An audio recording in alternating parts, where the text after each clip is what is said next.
When Donald Trump was first elected in 2017, he used a lot of racist anti-immigrant arguments against Muslims, against Mexicans, against you name it. At the same time, we had Justin Trudeau, the Prime Minister of Canada, who famously tweeted at the time, "To those fleeing persecution, terror, and war, Canadians will welcome you regardless of your faith. Diversity is our strength." Now, a lot has happened since then. Welcome back to the Revolutionary Communist Podcast. My name is Joel Bergman. I'm here with Marco LaGrotta. And this week we are going to discuss the question of immigration, the debate surrounding immigration. And actually, since the time of Justin Trudeau, support for immigration has massively plummeted, actually. This has led to a lot of people, I believe the polls showed that 71% or over 70% of the Canadian population wants to reduce immigration. Pierre Poilievre has made a lot of political points about this, of course, as conservatives usually do, but even the Liberals have been criticizing immigration, have been lowering it, etc., etc. So we are here to discuss this issue and to discuss what do communists think about this issue. Why is this happening? What do communists think? So I don't know how we're going to start this, Marco. Maybe we could just talk about has immigration been increasing? Because it's presented as if by many people on the right that there's been this there's this great replacement theory, this far-right theory, but there's this presented as if there's massive influx of immigrants. Maybe we should just first get the facts straight. What is the situation? Yeah, I mean, like you said, we have to start with the facts because I would say on the right, but then also many times on the left, it's, there's a lot of myths and exaggerations when it comes to this question of immigration. So the first place we always have to start with, I agree, is with the facts and figures. Immigration has increased over the last few years, although it's a certain category of immigration which has increased. Specifically, what they call the temporary population. So, in the past, Canada always had a large number of immigrants coming. But in the past, we had the point system. You'd have a lot of people coming with permanent residency. Eventually, they would become citizens. But what we've seen over the last few years is, in particular, a dramatic increase in things like temporary foreign workers, international students, which have been in the news a lot the last few years, asylum seekers as well. But in particular, temporary foreign workers and international students, I would say especially since the end of the pandemic, you have seen, it's a fact, a dramatic increase in this part of the population coming from different parts of the world. If you look at the figures, I don't have them in front of me, but it's something like before 2015, which is when Trudeau took office, this layer of immigrants, this temporary population, made up something like 2% of the Canadian population. The last count I saw had it at just north of 7% of the population. So it's millions of people. It did expand under Trudeau, although obviously there's deeper reasons behind that. It's not just, you read his tweet that Trudeau just loves everybody, and it's far more complicated than that. But no, there has been, I would say, a dramatic increase. But obviously, the reasons behind that still need to be explained. Yeah, so it's really related to that is quite often you hear I see it on social media all the time, this kind of right populist, kind of Trump argument, but you have people in Canada that echo it, is as if it's it's such a disaster. The open border policy of Trudeau, right, is bad. So what is the immigration and border policy of the Canadian government? Isn't it an open border policy? Well, you could ask a Palestinian who is trying to flee Gaza if they felt there was an open border policy. The fact is they were incredibly stingy when it came to certain types of immigration. Yeah. So Palestinians is one example. When the genocide began, which we shouldn't forget was facilitated in part by the support of the Trudeau government. Yeah. So they're a big part of the reason people were fleeing Gaza in the first place. was because they were giving guns to this madman leading the government in Israel. But they set up a program and they said, listen, we're going to accept 1,000 Palestinians and that's it. 1,000. 1,000 Palestinians, when you literally have hundreds of thousands of people with bombs being rained on them, their homes are being destroyed. And again, by a government that our government supported. We'll take 1,000. And they eventually increased it, but they only increased it to, I think, 5,000. It obviously filled up very quickly, and then they ended that program. It was the same with Sudanese. In Sudan, right now with the civil war taking place, you have the largest displacement crisis in the world. You literally have hundreds of thousands, millions of people fleeing their homes. And again, it was the same thing. I think they set a limit of, it was 4,000 or 5,000. We wrote an article on this. The exact details are in that article. But the fact is they were incredibly stingy with Palestinians, with Sudanese refugees, not so stingy with Ukrainian refugees. Right. They set up this program in, whenever the war started, was that 2022, Yeah. when Russia invaded. They've taken in, the last count I saw, 300,000 Ukrainians. Obviously, nobody's opposed to that. But the fact is, you see that with certain groups, you do have maybe not an open door policy, but a much more inviting policy to certain types of refugees. With others, it's, the doors, creaked open, but that's about it. And I would say that with this refugee policy, there is a political component to it as well. I was actually diving into the breakdown, what refugees get accepted to Canada. And I was actually surprised to find that from 2018 to, I think it was middle of 2024, the single largest group that was approved as refugees was actually Iranians, which kind of surprised me a little bit. After that, it was people from Turkey. And both of those groups it was something like a 95% approval rating. Is that the number or the percentage approved that's the highest? Both. Okay. Oh, really? Both, okay. Yeah. So in total numbers, Iranians form the largest bloc. That was from a CBC article. Okay. But then if you look at other groups of people, especially people from poorer countries, India, Nigeria, Mexico, Haiti, refugees from these countries are only approved around 50% of the time on average. So what's happening here? There's clearly a political side to this. You think about it, Iran, Turkey, these sorts of countries, Ukrainians. These are people fleeing countries that are hostile to the Canadian government, the Russian government, the Turkish government, the Iranian government. And I think the way the government sees refugees from these countries is almost like a loyal bloc that we can count on, to support what we're doing abroad, support what they're doing against the Iranian regime, support what they're doing against the regime of Putin. Whereas with other countries, or Palestinians, for example, they're less useful to the government, for lack of a better word. So this whole idea that there's an open border policy, anyone can come in, that's not true. Certain groups of people come in if it's useful to imperialism. And then other people, good luck. So that's, I would say, the reality. So connected to that, we're talking about refugees. So it's not unimportant. It's actually very important, because you can complain about the refugees coming in, which I don't agree with. But the question is, why is there a refugee crisis to begin with? So I think we should address that question. And the Canadian government, as you've already somewhat alluded to, commented on briefly, is not innocent in this regard.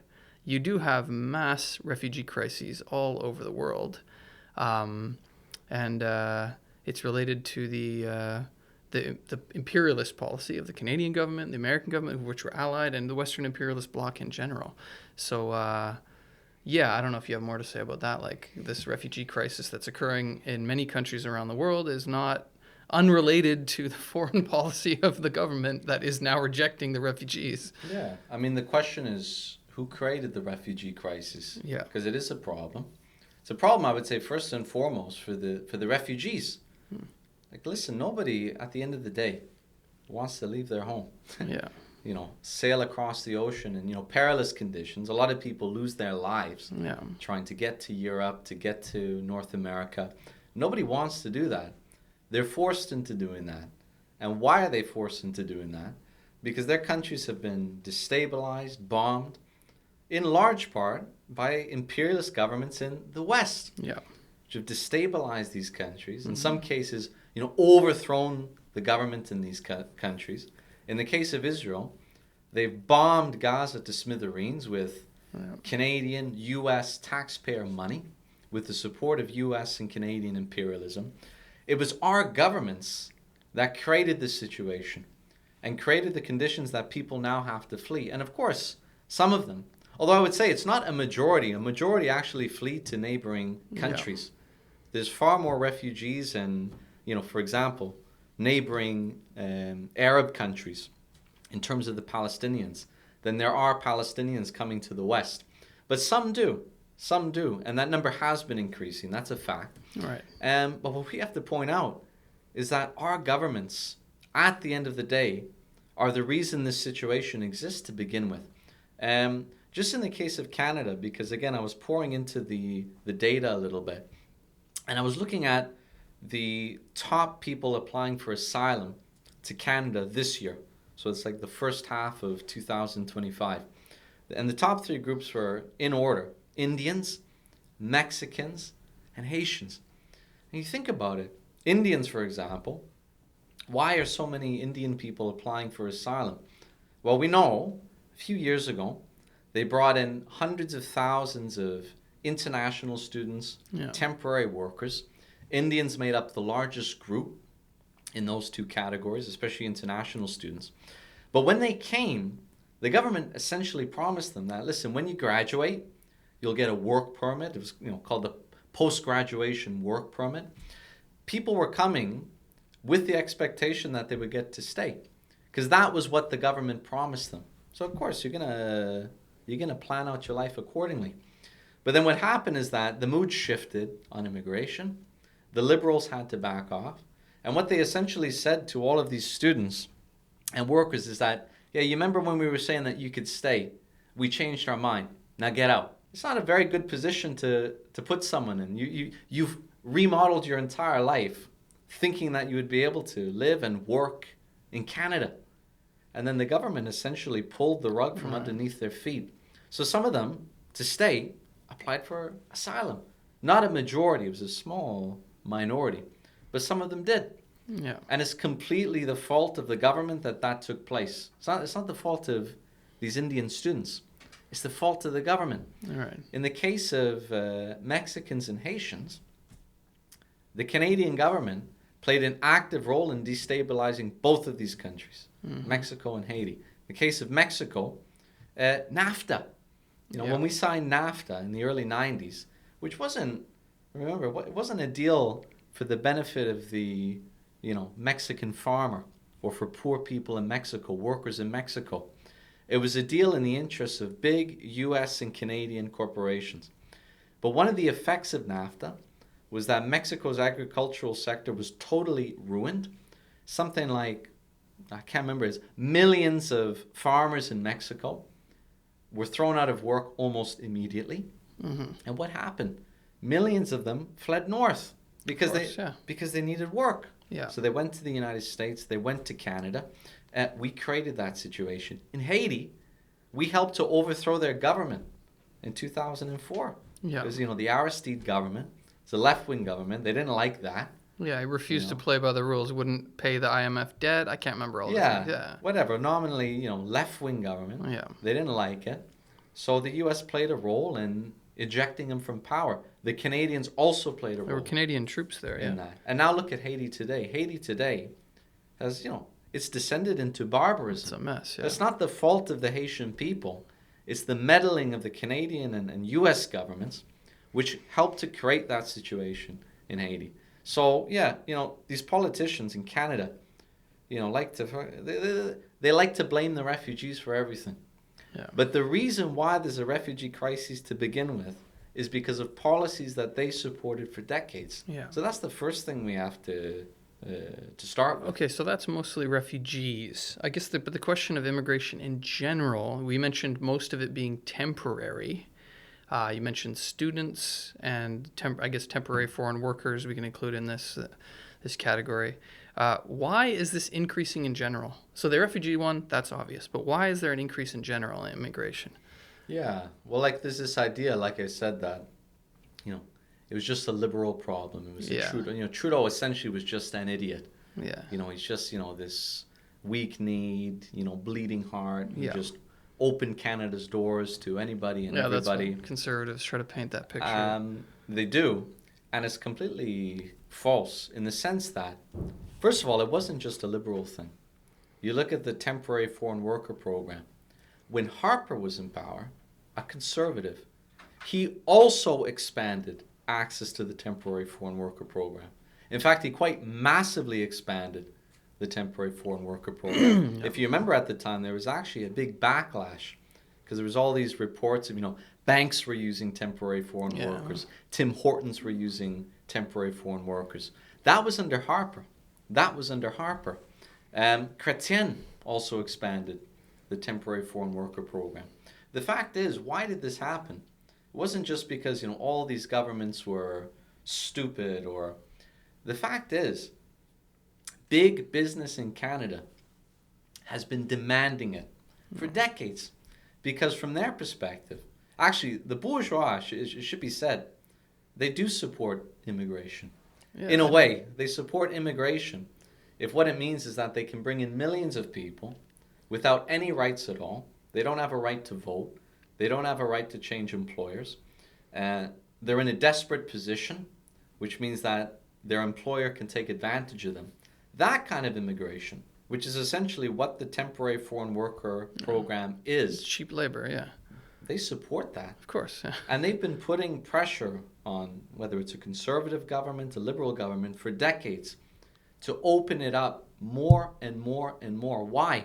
So they could use these people, exploit them, take advantage of them, and use that to push down the wages of all Canadian workers. So it's not just, it would be, I think, false to say, oh, it's just Trudeau was an idiot. No, the fact is, it was a conscious policy that was carried out over decades by both parties. That's the reality. And yeah, Trudeau massively expanded it, fair enough. But both parties participated in this. And to add on to that, I totally agree with this, but to add on to that, the international students one is like if you look at the amount of public, if you look at the budgets for major universities and colleges and the amount of the budget that's been funded by public money, it's been decreasing steadily for decades. Mm-hmm. And so what you've had, a crisis of university and college finances. You have that in Ontario right now. Get into why. But they've had a crisis, and the way that they were plugging the hole, you bring in a lot of international students. The government relaxed the rules, bring in more international students. They pay a lot more tuition. They pay a massive tuition, more than Canadian citizens, 4 or 5 times as much. It's a big cash cow. So the universities were doing fine. They were getting all this money from these international students. So that was another one. They had an increase in international students that they could rely on to help fund the university system, which is a crazy way to think about it. So that was another reason why. Now that they've had a drop in the international students, there's a crisis in especially at least all over a bit, but in universities and colleges across the country, they're having problems. They're attacking working conditions. There's been 10,000 layoffs in Ontario colleges. They've cut 600 programs because of this. Obviously, our solution is just fund the damn schools. Yeah. That's the solution. Anyway, but that's another question. But so that's refugees, asylum seekers, temporary foreign workers, international students. So there has been an increase in probably all of these things to some degree or another, but it's not an open borders policy. And the bourgeoisie in particular were doing it. They were doing it for a particular reason, for cheap labor, to help plug the holes in the university and the college system finances. But yeah, what are the effects of this then? Because I've heard the argument now, it's quite prevalent. I even hear it somewhat just randomly from people that I meet that aren't all that political, that are saying, oh, the problem with the housing crisis is all the damn immigrants.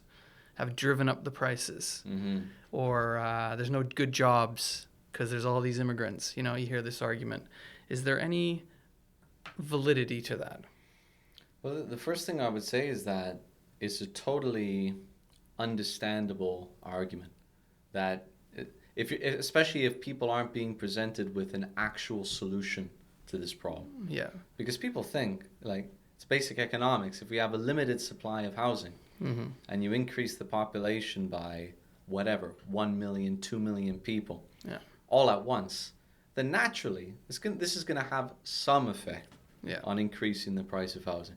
In some sectors it did. Like I was looking at the data at, for example, student housing complexes.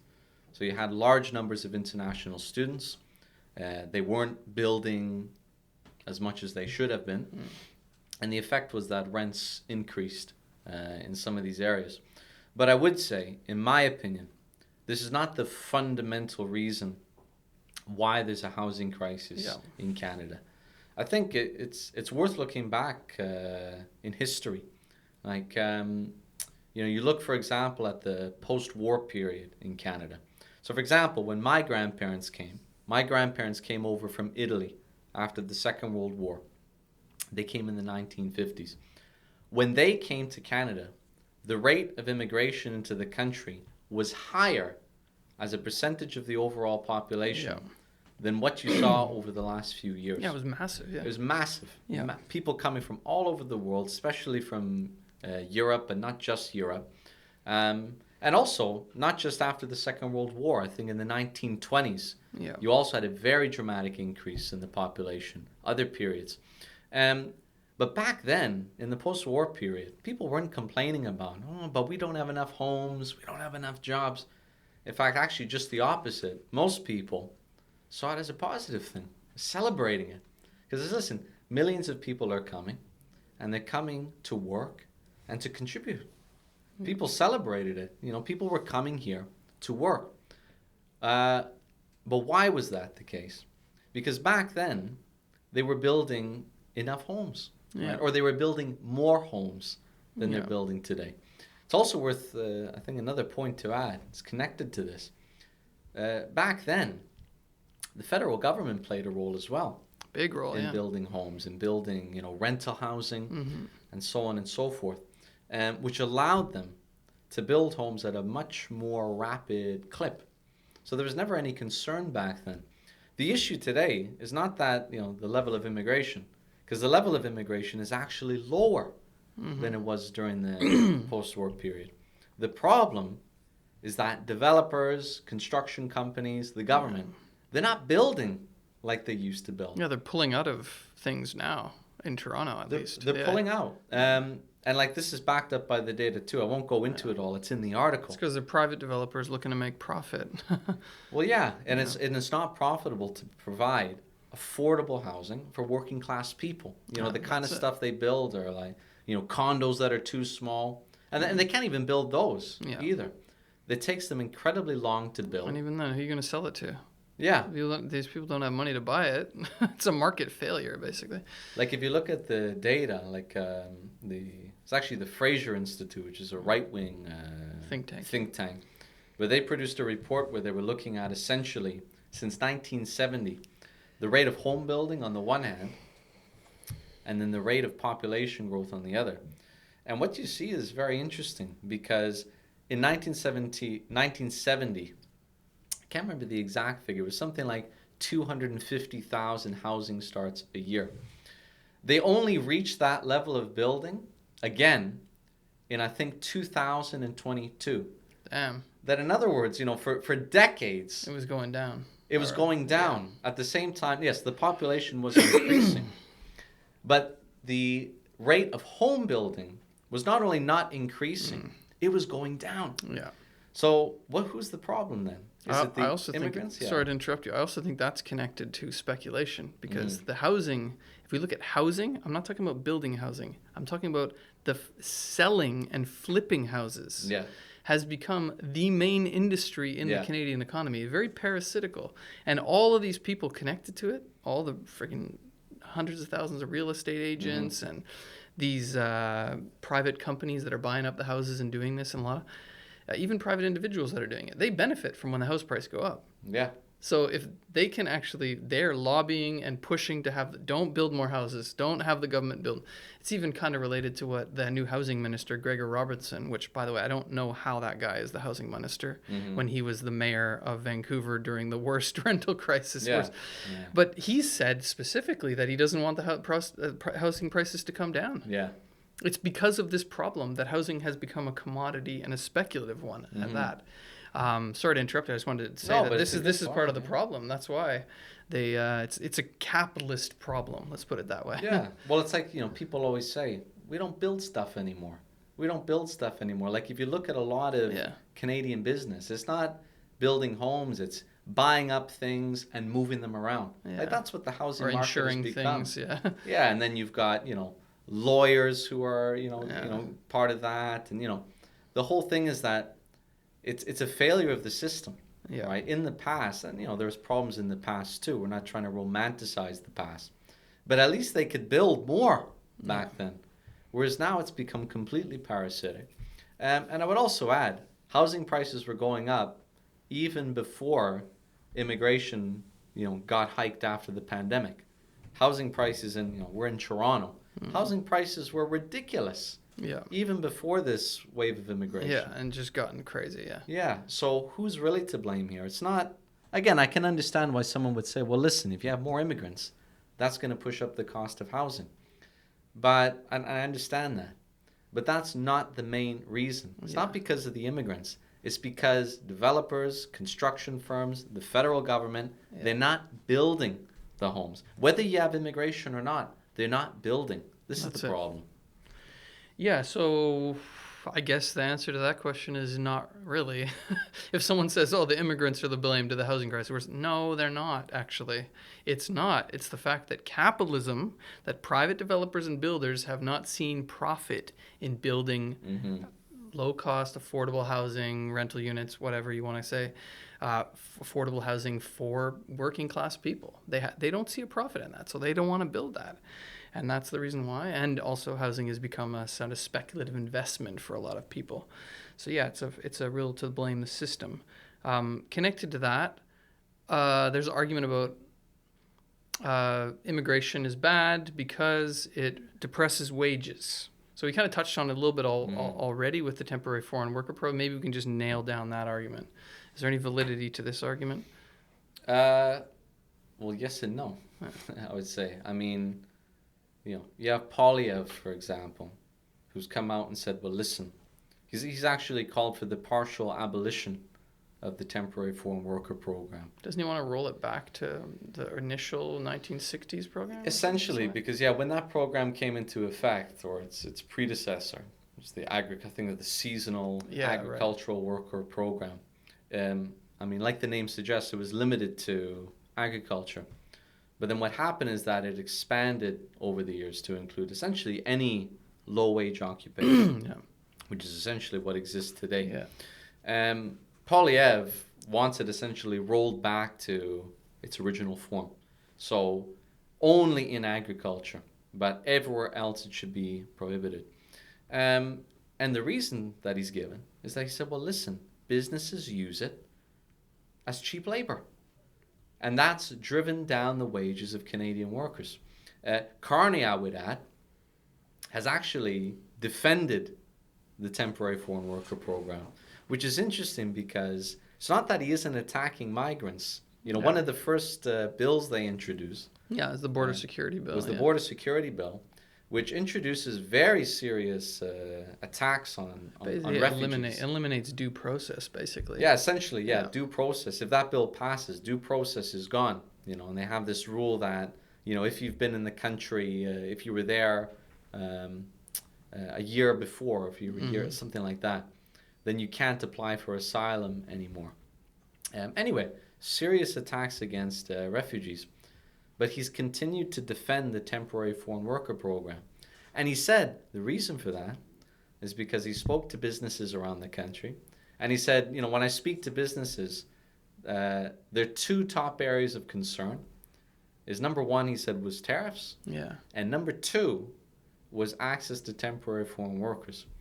So that tells you everything you need to know. That he's defending it not because it's it's not a humanitarian reason. He's defending it because business wants that program to remain. And they've also attacked Polyev, saying, "Oh, he's lying." Like there was a number of business lobbies that came out and said, "Yeah, he's full of shit." Essentially, they actually said there were 0 cases of employers using this for cheap labor. Right. Which is just, it's a lie. Yeah. And everyone knows it's a lie. Why do you need it then? That's the whole problem. Exactly. So Polyev, when he says it, he's telling the truth.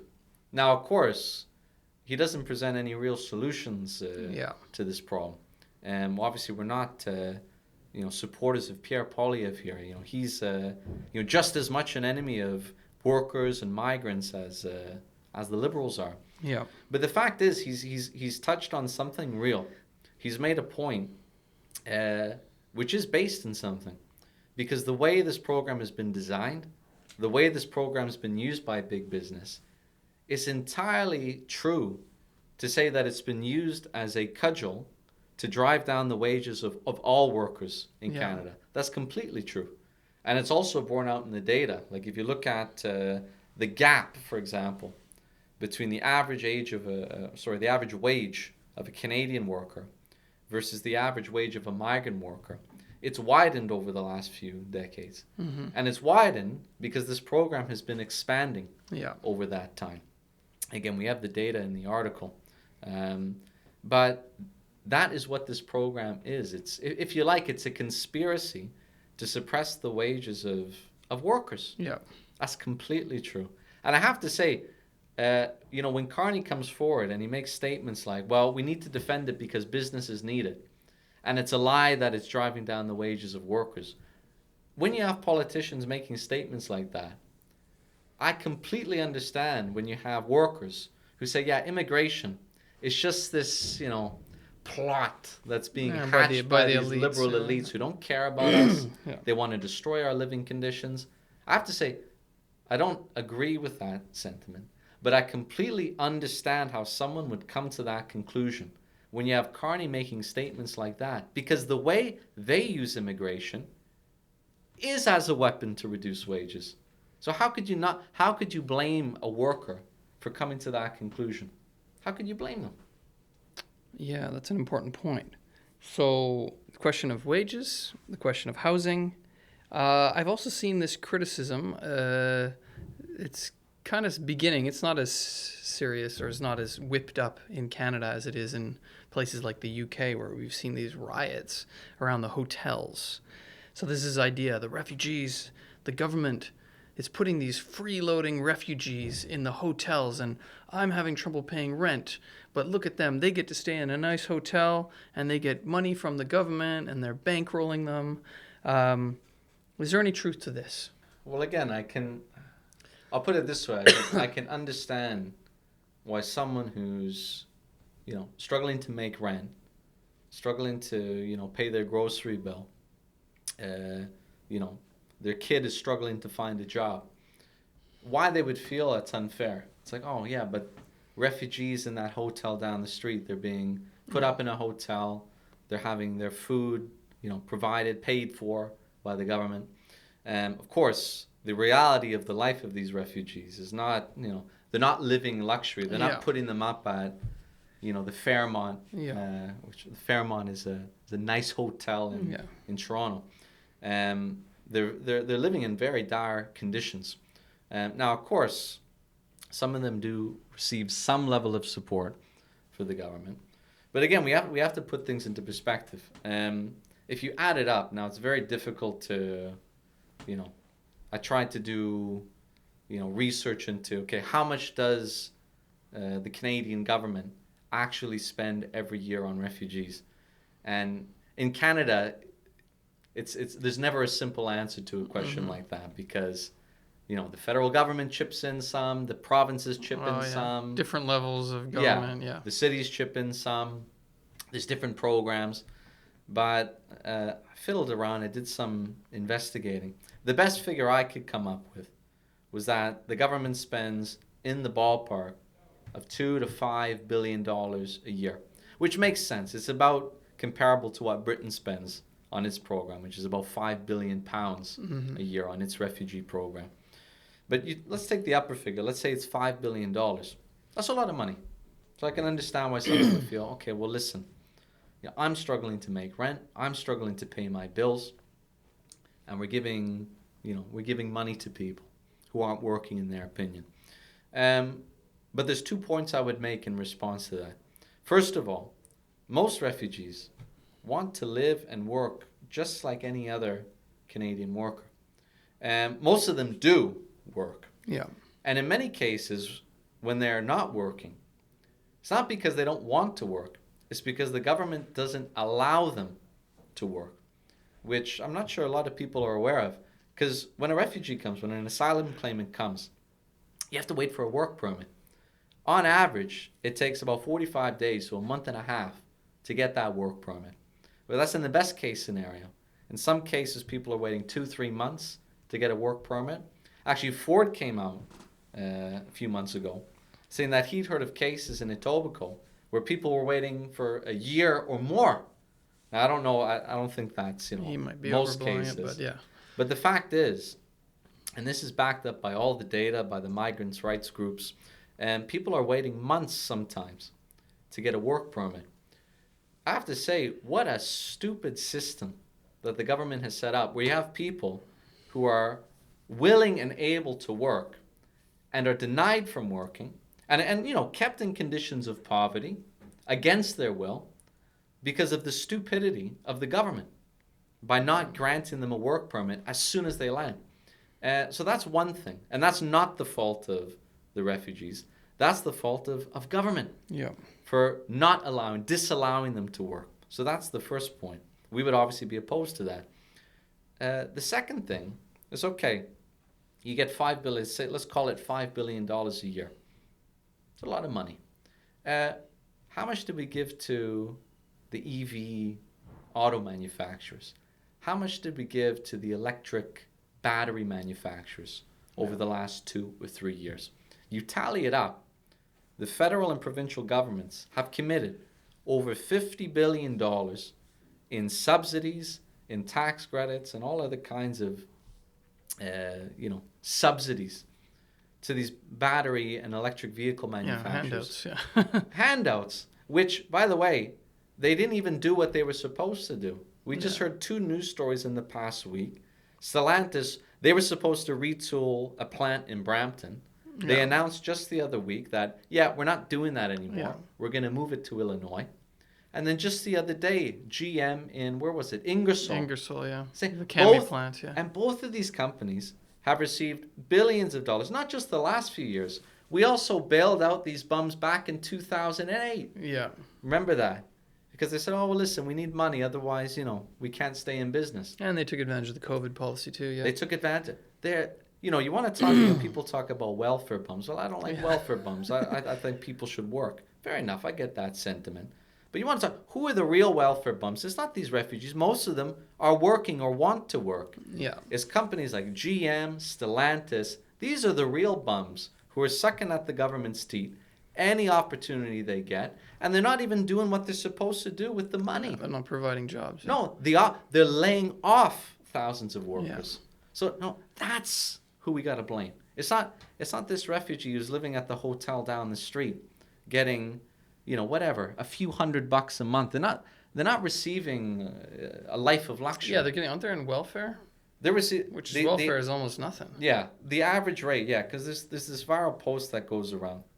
It's been going around for years, which says that, oh, well, look, and it's all this math, and it says, oh, when you break it down, the average refugee gets on average every month something like twice what the average Canadian pensioner receives. Right. That's the claim.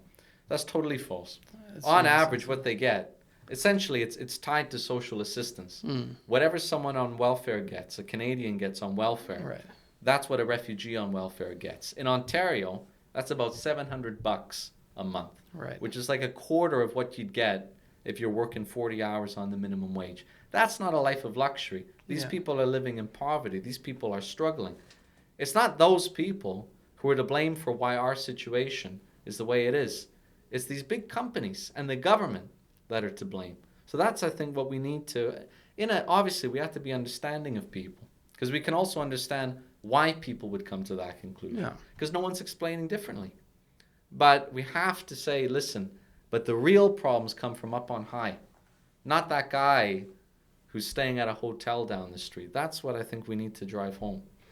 Yeah, so obviously we'd say that the real, just comparing the numbers, the 5 billion to the 50 billion, that's just the EV manufacturers, right? Yeah. So we're not talking the rest of corporate Yeah. Canada, the oil and gas, the softwood lumber, which actually all of the industry is on corporate welfare right now. Mm-hmm. So what we're saying is you got to look at who the real enemy is. If you're not careful, the people that are trying to point you toward the immigrant are the same people who are the big capitalists, these right-wingers. They're trying to divide and distract the working class. Mm-hmm. So this is absolutely wrong. We gotta point the finger where the finger deserves to be pointed, right? At the ruling class, at the capitalists. They're the one who abused the temporary foreign worker program, who used the international students, who've caused the refugee crisis, who've gotten bailouts, and now they're wanting you to blame refugees. This is a bit, so we just say that's a bit ridiculous. But I've heard some people say on the left that might accept what we've said here, but then still say yes, but there's still a lot of racism. And I've even seen people be like quite depressed on the left because of this sentiment. They're like, oh, there's anti-immigrant sentiment. There's just this rise, just like in the US, there's like a rise of fascism or like racist white supremacy. So what do we say that? Is there a rise in racist sentiment? Is that the driving force behind this sentiment? I mean, I think, has there been a rise in, prejudice and racist ideas? I think, no one's going to deny that. Yeah. There has been. Like, I even see it sometimes on, my Instagram feed or my Facebook feed, like videos, like I saw one, Wasaga Beach. This one. People complaining that, because if you go there, there's a really bad manure smell. I think it's like a nearby farm or something like that. But there's people online who are saying, oh, yeah, the reason for that is because there's Indian people going there who are essentially shitting on the beach. Right. And it's ridiculous. It's a totally ridiculous claim. That's just a racist thing, yeah. It's completely racist. And you see stuff like this. So, you are seeing more of stuff like that. But to your point, is it the main reason why people oppose immigration in Canada? Why the majority of the population opposes it? Why a majority? Yeah. And I would say, no, it's absolutely not. And first, it's backed up by the data, which we can go into.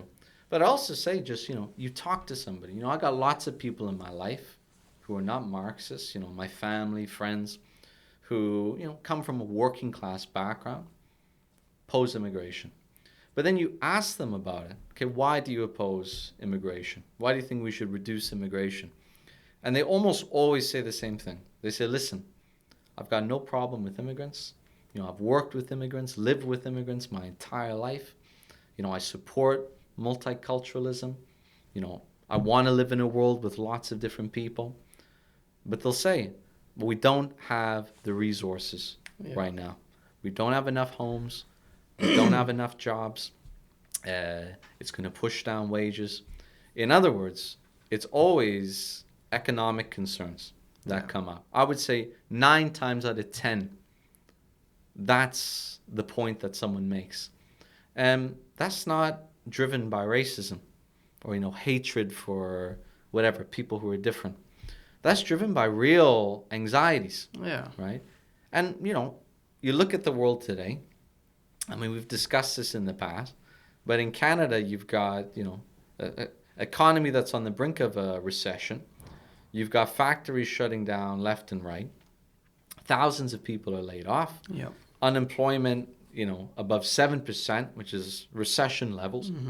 Youth unemployment of over 15%. Some parts of the country, it's even higher. Yeah, it's over 20% in some cities. Yeah. You look at, a town like Windsor, for example, big auto town. It's been very affected by the trade war. Kids can't find a job in Windsor. They can't find a job. So people have real concerns about their lives. Now, here's the thing.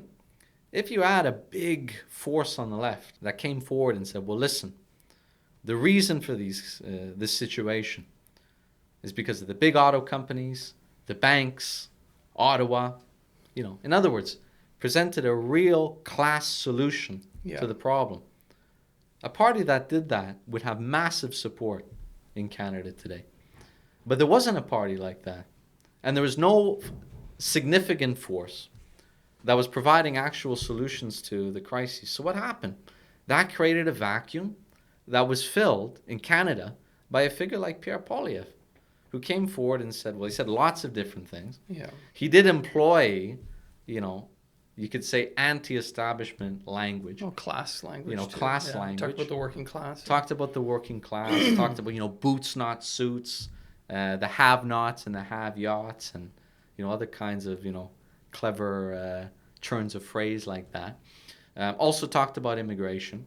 Although I would say, he talked about it in a skillful way, you could say. The way that some left talk about Pierre Poilievre, obviously, we're opponents of Pierre Poilievre. He's an enemy of the working class, right? Just like Harper was before him, which, by the way, he was a minister in Harper's government, not a friend of the working class. However, the way he talks about immigration, you have figures like Trump, Farage.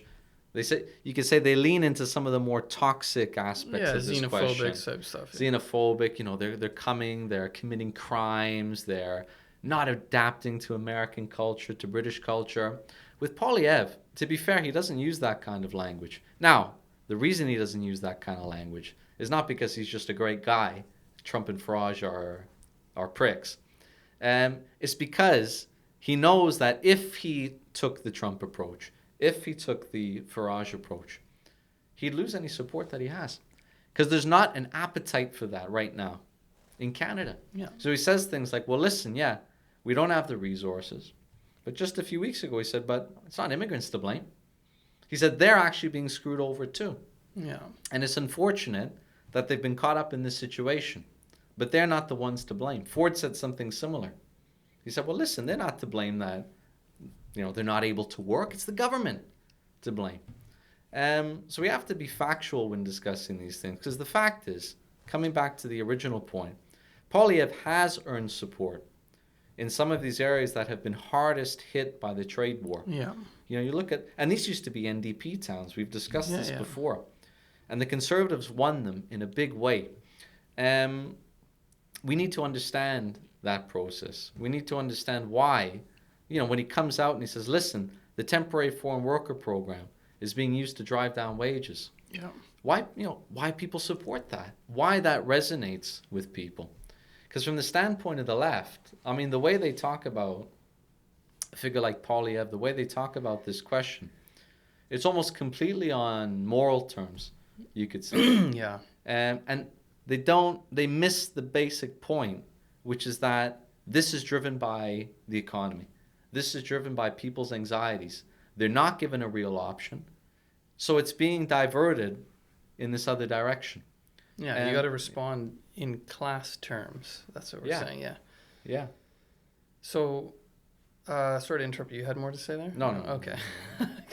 But yeah, this is all true. One element I wanted to... So yeah, what we're presented with is... To go more on... Maybe we can move on to this question, the question of the left, and how a lot of people on the left respond to this type of thing. I think the NDP is guilty of this. Obviously, it's very similar to what the Liberal Party would say. We love you and we support immigrants but I even think this goes beyond into more the broader left. I've even seen many Marxists adopt this type of language. It's like probably one of the best examples is there was like this Canada First anti-immigrant rally. There's actually another one this Saturday at Christie Pitts, but there was one a number of weeks ago at Christie Pitts, and there was a counter demo, and the counter demo was called No to Hate, Yes to Immigrants. I think the one on Saturday is called No to Hate, Everyone is Welcome. Now, these Canada First people, they look not like the greatest people. They're probably racist. But if you look at their arguments, it's almost all economic stuff about housing, about jobs, about wages. And while this hasn't taken off yet, it could. it could actually appeal to a layer of working class people. Mm-hmm. And actually, to connect with Polyev, this is precisely what we saw with his election result. Mm-hmm. It was winning over all these working class seats, like in Windsor and Hamilton, in the 905 and Oshawa, that were normally NDP seats. Mm-hmm. And also with immigrants. Yeah, actually, also winning big with immigrants. That's another question. So a lot of people would say, "Oh, this is a white supremacist thing." But what do the stats show? What does this information show? Yeah, the data does not back up that claim at all. And again, you don't even have to trust the data. You just talk to people. I've heard from white people who are opposed to immigration, but I've also spoken at our paper sales at other places with plenty of people, racial minorities, first-generation immigrants, who are also opposed to immigration. I even saw some polls that showed that they were more opposed to immigration. They were, yeah. So there's a poll it's mentioned in our article, which is very interesting. People should read the report. I think it was by Environics. Yeah, right. It came out just a few days ago. But they asked people a whole series of questions about immigration. And it was broken up by income. It was broken up by race, by whether you were an immigrant or not. And what the polling data showed is that generally there was the same level of opposition no matter who you were. Yeah. Whether you were white, whether you were a racial minority, whether you were a first, second, or third generation immigrant, there was almost the same level of opposition. Mm-hmm. And if anything, with racial minority groups, it was actually slightly more opposed. Now, that's not to say, racial minority groups are more racist than white people. That would be ridiculous. But also, racial minorities tend to be more concentrated in lower paying jobs in a country like Canada. So it makes perfect sense that people who are in a desperate situation are going to have the greatest level of anxiety towards something like immigration. Not because they're racist, but because, listen, again, it's the thing you hear all the time. We don't have the resources. Yeah. Right? Of course, we would say, no, in fact, we do have the resources. But capitalism places an artificial limit. Yeah, they're in the way. It's the billionaires, yeah. Yeah, but to say it's... there's other interesting data in this poll, but, because, yes, there's a majority opposed to immigration or that support reducing immigration. But then when they ask them other questions, like they ask them, do you think multiculturalism has been good for Canada? Almost 80% of people say yes, it's been good for Canada. When they ask them, when they say, do you want your kid to grow up surrounded by people of all different races and religions and cultures? Almost 90% of people said yes. Yeah. If it were true what people were saying, that everyone's become racist and, filled with hatred over the last few years, you shouldn't have 90% of people saying, yeah, no, I want my kid to be growing up with all different kinds of people. That doesn't add up. Yeah. And again, it's not just in the data. Go out and talk to people. It's not as black and white as some people present it. What you have are real concerns, which are being expressed in a distorted way because of the absence of a major vehicle on the left, which can give a real answer to the problems that affect people. That's what's happening. Yeah, exactly. So this gets back to kind of what we were hinting at a bit, and maybe we can get into the kind of... We've talked a lot about the issue. We've kind of said a little bit of our opinions along the way, but maybe we can get into now the kind of the communist approach on this question. We've seen what I would describe as a bit of a failure of the left. It's a moralizing, it's a guilt tripping, it's a calling everyone who raises a concern about this as a racist or a fascist or something like that. We've seen that all too common on the left. And actually one of the reasons why we talk about that, it's like I said, it's not like this movement. There are big anti-immigrant demos across the country. There are not. The one at Christie Pitts a few weeks back was small. It was dwarfed by a counter-protest. Mm-hmm. The one on Saturday will probably be small as well. We'll see. But based on the situation, it could grow unless there is a force on the left, a mass force that argues for class solutions to these problems and doesn't moralize and guilt trip people for raising issues with immigration. should explain what the real cause is, which is the capitalist system, the billionaires, the private developers, these big companies abusing the temporary foreign worker program, etc., etc. And actually, I want to say this is a warning sign, because in other countries where the crisis is far more developed, it's farther along. These sentiments that have been just opposed with liberal moralizing, I'm going to use the UK for an example, have actually not worked. It has not worked to counter them with more liberal moralizing. It hasn't worked in the United States. It has only emboldened the Trump type people and given him a mass base, or enabled him to gain a mass base amongst a section of the working class. But also in the UK, we saw a little while back, what was that, a few weeks ago? A month ago? Big demonstration of 150,000 people at this Unite the Kingdom rally organized by this Tommy Robinson guy. Now, Tommy Robinson is a pseudo-fascist, or an ex-fascist, or whatever, a reformed fascist, let's put it that way. Whatever, but a lot of the arguments used are anti-establishment, kind of pro-working class arguments that can't simply be countered with a moralizing, guilt-trippy type argument. And so we need to, we don't have that type of situation in Canada yet, but look at the polls. It could become galvanized in a movement like that. And we got to fight that with working class arguments, right? That point the finger where it deserves to be pointed, that show that capitalism is the problem. Can I just say one thing about this? Because, I completely agree. But these figures like Tommy Robinson, these Canada First people, they're duping people. Yeah, they're is what they're doing. I mean, these people are frauds. Like Tommy Robinson, for example, prattles on about how refugees are coming and disrespecting and violating women, and then he himself promotes the worst kind of he's misogyny and sexism and everything else. It's the same with a lot of these types. But like you said, the reason they connect. Didn't he say Britain first? But he's a mass supporter of Israel. Yeah, it's just complete hypocrisy all around. Doesn't surprise me at all. Yeah. So no one's saying these people are complete frauds. We completely agree with that. But that's not the point. The point is, why are these kinds of figures connecting? And it's like you said, this Christy Pitts demo. I watched a bunch of videos on it, and they had interviews of the Canada First people, and then interviews of the counter protesters, which were, mostly activists on the left. And I listened to both. You listen to what the left were saying. And to be honest, it was sort of a variation of the same theme. These people are racist. These people are fascists. These people have no place on our streets. We support immigrants. We support refugees, and so on and so forth. That was the approach they took. Now, like you said, there probably were many unsavory, racist elements. It was a small demo. Yeah. It was a small demo in Canada. Fair enough. But then you listen to I forgot the guy's name, but the main organizer of this Canada First demo, what kind of stuff he was saying. So, well, listen, we got youth unemployment.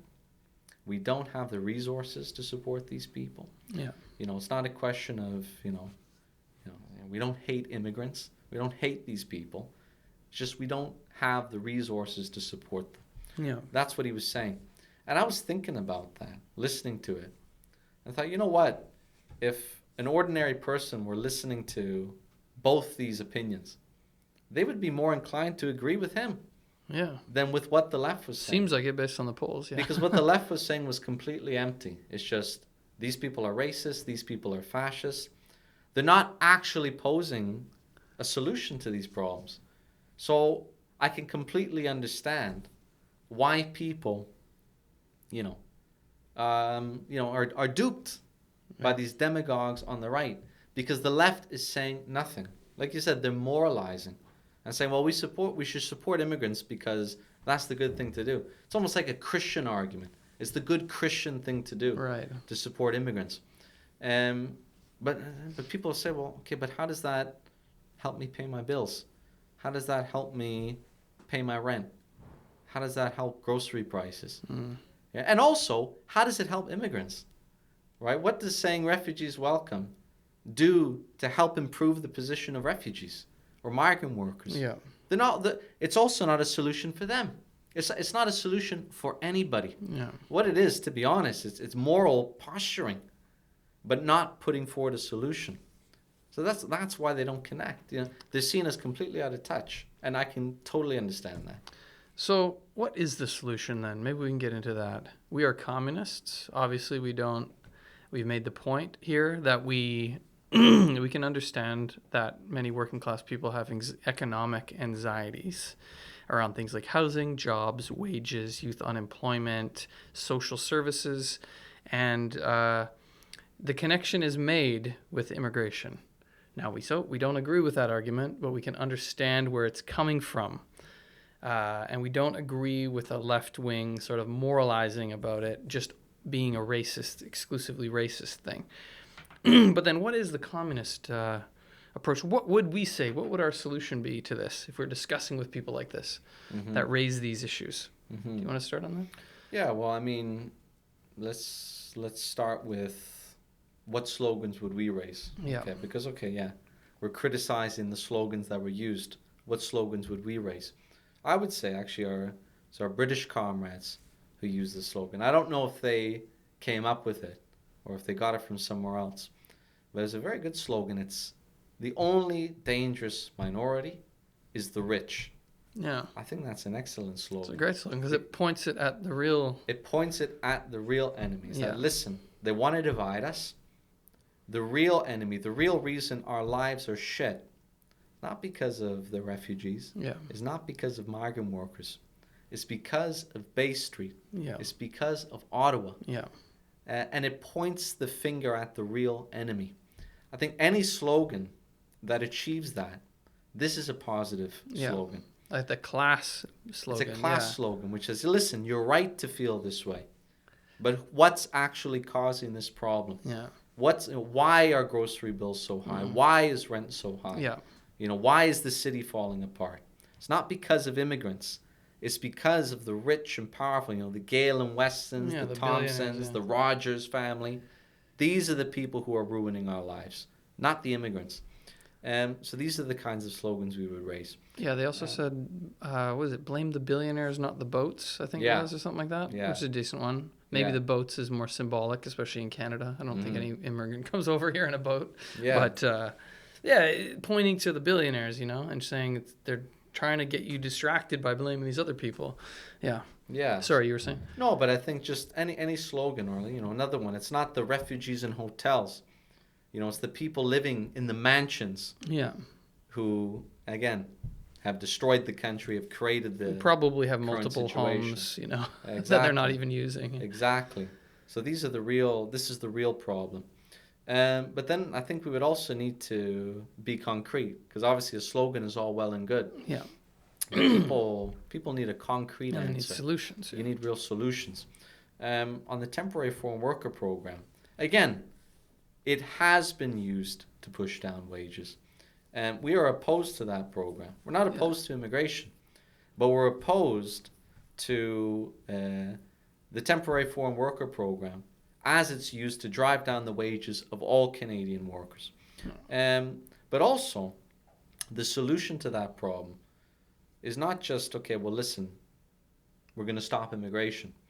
Because then the idea is that, if we stop immigration, suddenly tomorrow all of these, business owners are going to be, we'll give you higher wages. I'm going to give you higher wages. I don't think that's going to happen. Have an epiphany. The fact is, that incentive to push down wages, push down labor costs, still exists. If they can't do it through immigration, they're going to do it through other means. Yeah. Maybe they get you to work more. Maybe they get you to work overtime, unpaid overtime. Maybe they start cutting positions. Maybe they just go out of business. Like you look at some of these, everyone, yeah. And look at some of these farms in the United States, in California. Yeah. All of the people who work there are migrant workers because they can pay them, a couple bucks an hour. Yeah. And, they make a killing.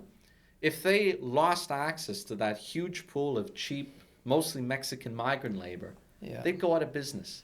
These whole entire industries would collapse. They're so dependent on cheap foreign labor. So our attitude is that, listen, we don't trust the bosses to do good by the workers, whether there's immigration or whether there's no immigration. What we say, if you want to keep wages up, if you want your wage to go up, then we need to fight for migrant workers, for refugees, whomever, other people who are working, to have the same rights, the same wages that other Canadian workers have. Yeah. Because what that does is it actually achieves the opposite. The temporary foreign worker program acts to push wages down. It's a race to the bottom. Mm-hmm. But if you raise the conditions of those workers, raise their wages, allow them to vote, allow them to participate in unions, allow them to change employers, what that does is it improves the position of the entire working class. And it makes impossible that race to the bottom in terms of wages. Yeah. So what we would say to someone is that, listen, you should support their rights, not just because it's, the Christian thing to do. Yeah, or nice. Yeah. The nice thing to do, which, obviously we have empathy. That plays a role, of course. But also, listen, it improves your position if you defend the rights of these other workers. Yeah. It's that age-old principle. An injury to one is an injury to all. But we use that in the labor movement. But why does it stop, if one's a citizen and one's not a citizen? Yeah, or one's in a union or one isn't. Yeah, we're all part of the same working class, right? If one part of that class is being held down, that drags the whole working class backwards. Yeah. So that's the first thing we would say. We would say to the unions should play a greater role in organizing those workers. Unionize them, right? That's it. And actually, one point on this, because the unions, I'll say, have played an entirely hypocritical role on this question. Like if you look at some of these counter demonstrations that have been organized, some of the organizations endorsing them are the trade unions and labor councils and so on. For example, this one happening this Saturday. That's the Toronto District Labor Council. Which is endorsing it, which, good. Yeah, that's good. I'd rather they be supporting that side than the other side. But also, the trade unions are also guilty of neglecting migrant workers. I remember a few years back, there was a number of Tim Hortons workers who were had started spontaneously discussing the idea of unionizing because of the attacks on conditions. This was a few years ago. There was a sort of almost like a demand, this spontaneous demand is that we want to be a part of the union movement. I remember this. In order to defend our conditions. And Tim Hortons also, and this is how these issues are connected, is one of the largest employers of migrant workers in the country. So a lot of these were migrant workers saying, listen, we want to be part of a union to defend our conditions, to raise our wages. Mm-hmm.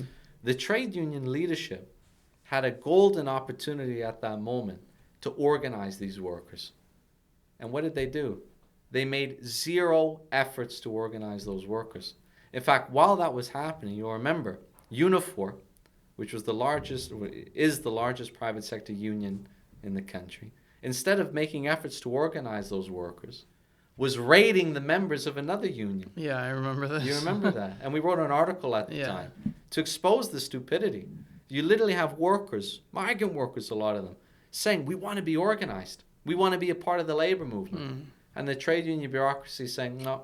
Because obviously, the lower wage workers, it's not usually not that many people at each place. Yeah. It take a lot of effort to unionize it. They see it as a question of dues. It's a business decision. So I got to say, there's a hypocrisy here. These unions who feel perfectly fine to say, refugees welcome. But then play no role in actually organizing these workers. That's criminal. Mm-hmm. Because that would actually improve the position, not just of those workers, but of the entire working class. So that's another thing we would demand. And the final thing I would say is that in these cases where you have employers that refuse to do that, because I'm sure they would. If you said to Tim Hortons or to Maple Leaf Foods or to Canadian Tire, listen, no more cheap foreign labor. Yeah. You got to pay those workers the same that you pay other workers. They got to have the same rights as those other workers. They would resist that.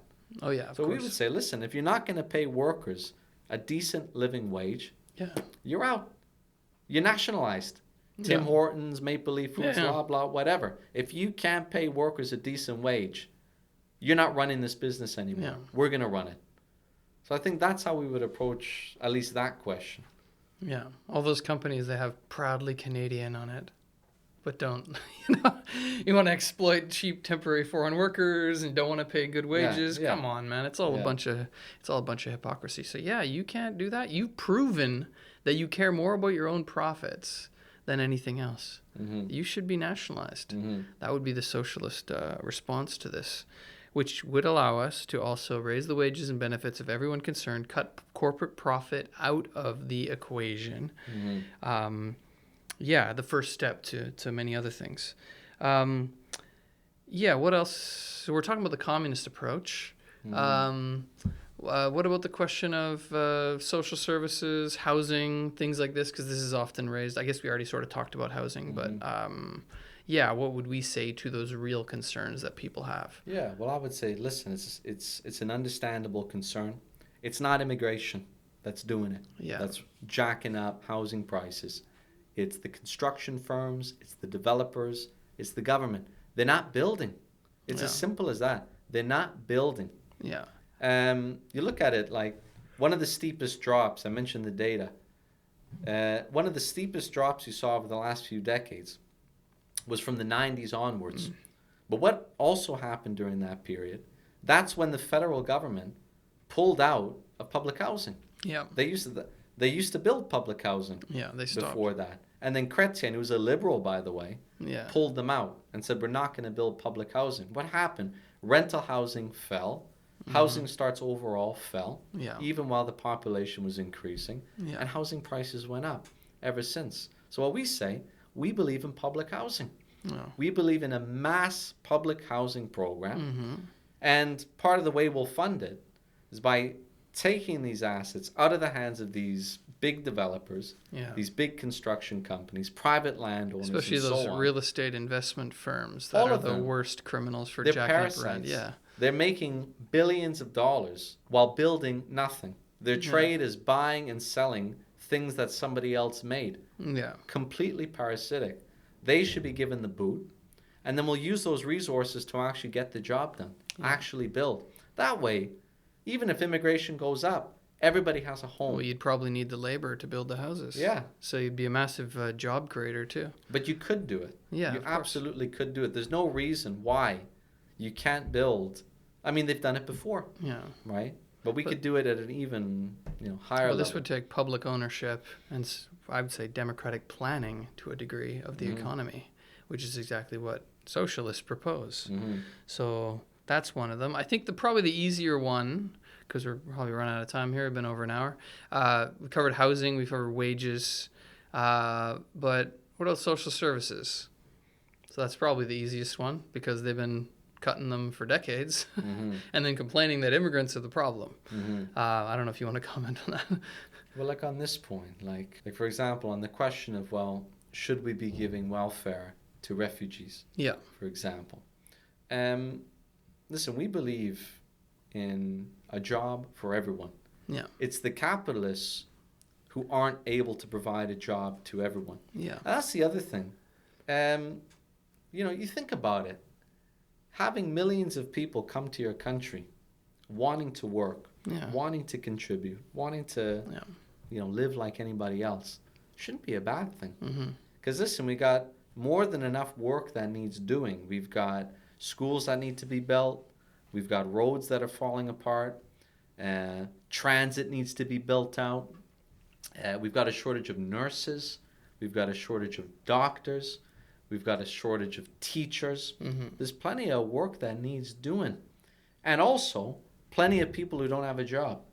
So you've got millions of jobs that need to be filled on the one hand, millions of people unemployed on the other.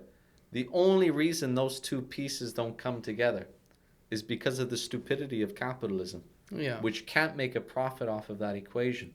If we could actually plan the economy, it'd be a fairly simple thing. We could say, well, listen, we'll take these people, provide them with training.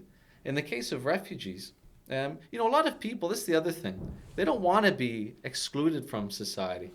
There's some people who say, well, they don't want to be part of it. That's not my experience, to be honest. That's not true at all. Most people want to work and live like anybody else. Yeah. But then they're prevented from doing that. Yeah. They're prevented from being able to work. It's difficult to find housing. Yeah. It's difficult to also find English language courses. Most people want to be able to... they're expensive, Yeah, they're expensive. They make it difficult. What we say is, well, listen, people come here. That's perfectly fine. And and we'll give them the tools they need to learn the language, access jobs, get skills training, so on and so forth. We want, for lack of a better word, we want people to be integrated, Yeah. right? So that people can lead fulfilling lives. We don't want people to be ghettoized. Yeah. But it's capitalism that puts people in that position. That says, listen, you're going to have no rights. You're not going to be able to work right away. We're going to put you in this hotel separate from everybody else. We're not going to give you lessons to learn the language. They ghettoize these. People don't want to be in that position. But capitalism creates these ghetto-like conditions and then creates problems. What we believe is in putting everybody to productive use. Yeah. A planned economy could do that. With capitalism, it creates all of these distortions and takes something which should be positive and makes it into something that's incredibly toxic, incredibly wasteful. That's what capitalism means. It wastes resources and it wastes people. You think with an education, with the right tools, you think of how many people are, Trotsky once said, think of, I can't remember the exact quote, but it's, he said, think of how many people are herding swine who could be the next Aristotle. Yeah, that's something to that effect. Think of how many people never have their potential reached because they don't have access to education, because they don't have access to a job. That's what capitalism does to these people. And it doesn't benefit anybody. Mm-hmm. That's why we say, get rid of it. Right? Plan it. And that way, we can get rid of all these problems. Yeah, and that's it. As capitalism continues to decline and to decay, there is less jobs, there's less social services, there's less housing. People are struggling and people are looking around and trying to find an explanation for this. And unless they're given a real, genuine explanation, which describes that this is a problem of the capitalist system that is unable to develop society any further, you get the finger-pointing game. You get pointing at these people, pointing at those people, and you get right-wing populist politicians that benefit off of this game. But I would also say on the other side, the liberals also benefit playing this game as well. Yeah. They just play it in a different way from the other side, about pointing the fingers at the other side. So what we would say is, no, this is not what we need to do. We need to unite the working class. Immigrant, Canadian, refugee, asylum seeker, we need to unite the working class to fight against the billionaires, fight against the bankers, fight against the capitalists, to make the argument, the case, that the problem is the system, not the immigrants, right, or whatever. That's ultimately what we're here to say at the Revolutionary Communist Party. I hope you enjoyed this discussion. I hope that you got something out of it. Me and Marco tried to give the genuine Marxist explanation of what this question means, all the facts and figures, and what communists have to say about it. Like Marco mentioned, Marco wrote an article about it. We're going to be publishing it on our website. We'll include it in the show notes here, so go and read that article. And we're also going to feature this article in the next edition of Communist Revolution, our paper. We'll include a link to that, marxist.ca/subscribe. So become a subscriber to Communist Revolution, and we'll see you on the podcast next time.